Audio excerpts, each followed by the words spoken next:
स्वर्ग और नरक क्या है? गरुड़ पुराण अगर पढ़े, हम इशारे में काम कर लीजिए, सामने बैठे हुए आदमी बात न करे तो ही अच्छा, क्योंकि आप ही लोगों को बोल रहे हैं, आप जो दो आदमी हैं कार्यकर्ताओं को। गरुड़ पुराण में वर्णन है क्या कर्म करे तो कौन सा नरक मिलता है, क्या शुभ कर्म करें तो कौन सा स्वर्ग मिलता है।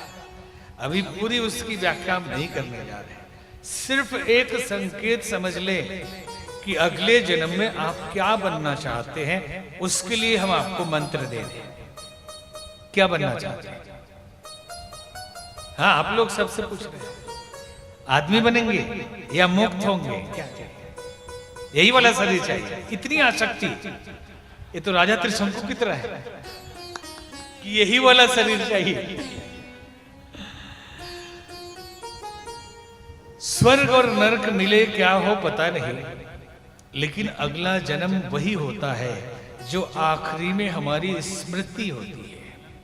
हमारा चित्त जिन वस्तुओं में आसक्त होता है, लिप्त रहता है, लगा रहता है, आबद्ध रहता है, उसी में मजबूरी में जन्म होता है।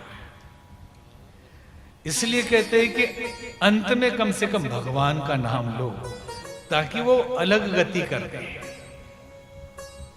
अगर विकृतियों में मन लगा रहे, आसक्त रहे, भयावह चीजों में लगा रहे, तो प्रेत योनि मिल जाएगी, भूत प्रेत पिशाच बन जाएंगे। बहुत ऐसी सारी घटनाएं आजकल मिल रही है जिनको पिछले जन्म का याद है। एक तो हम वीडियो देख रहे थे, हरियाणा में एक लड़का, उसने कहा ट्रैक्टर से गिर के मर गए, 13 साल तक भूत बन के प्रेत पर थे, अब जन्म हुआ है। बोले 5 थे, 3 दिल्ली के भी थे। तो जन्म लेना हमारे आखिरी चिंतन पे निर्भर है, और इसे व्यवहारिक रूप से समझने के लिए कि एक दिन एक जिंदगी है। रात को हम सोते हैं तो मान ले कि मर गए, हम माने या ना माने मर ही जाते हैं। जब होश ही नहीं है तो मर ही गए। तो रात को जब जो सोच कर हम सोते हैं, जो सुन के सोते हैं, गाना, भजन, डिस्को, डांस, लड़ाई झगड़े, तकरार, निंदा, ईर्ष्या, जो भी सोच के सोते हैं, कुछ स्वाध्याय, कुछ महापुरुषों की जीवनी, कुछ सत्संग, कुछ भी जो सुन के सोते हैं, सुबह दिमाग वहीं से शुरू होता है। सुबह उठती वही फिल्म चलती है, और हमारे क्रियाकलाप वैसे ही होने लगते हैं।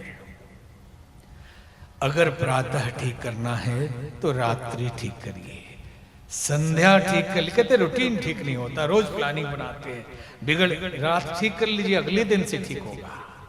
अगले दिन से आप कभी ठीक नहीं कर पाएंगे। आप शाम ठीक करिए तो अगली सुबह ठीक होगी, और शाम को तो लेट नाइट पार्टी चलती है, तो सुबह कैसे ठीक? वैसे ही अगर बुढ़ापा ठीक हो जाए तो अगला जन्म ठीक हो जाएगा, और अगर जवानी ठीक हो तो बुढ़ापा ठीक होगा। जवानी में इतनी आदत खराब कर ली, और मोह हटता नहीं कि हम जवान से बूढ़ा हो चुके हैं। जवानी की मेंटलिटी लिए है, बाल रंग रहे हैं, किसी तरह घसीट रहे जिंदगी। अरे अब भजन तो करो कम से कम।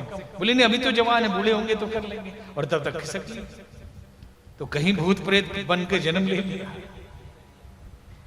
एक भगवान बुद्ध का शिष्य था, बहुत बड़ा बौद्ध भिक्षु, भिक्षाटन के लिए जाता। नियम यह था जो मिले ले लीजिए। तो एक रेशम का शॉल किसी ने दे दिया, लेकिन वो शॉल इतना सुंदर था कि बौद्ध भिक्षु उसे गले से चिपकाए रखता, कहीं भी जाता, किसी को नहीं देता, और उस बौद्ध भिक्षु की मृत्यु हो गई, मर गया। तो नियम यह था कि बौद्ध भिक्षु के सामान को दूसरे बौद्ध भिक्षुओं में बांट दिया जाए। भगवान बुद्ध ने सारे सामान तो बंटवा दिए, वो शॉल रखवा लिया। तो किसी भिक्षु ने कहा कि तथागत, ये आपको पसंद है क्या? बोले नहीं, 1 घंटे के बाद ये बांटा जाएगा। 1 घंटे में क्या हो जाएगा? 1 घंटे के बाद भगवान बुद्ध ने उस शॉल को खुलवाया। बोले देखो इसमें कोई कीड़ा है? तो एक कीड़ा होता है चीलड़, आप लोग जानते होंगे। तो एक कीड़ा उसमें लगा हुआ था, चीलड़,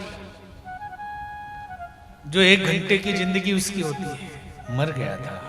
भगवान बुद्ध ने कहा हे बंदे, ये मेरा बौद्ध भिक्षु है, ये जो कीड़ा है मेरा बौद्ध भिक्षु है। साल से इतनी आसक्ति हो गई कि एक जन्म कीड़ा बन के जन्मना पड़ा।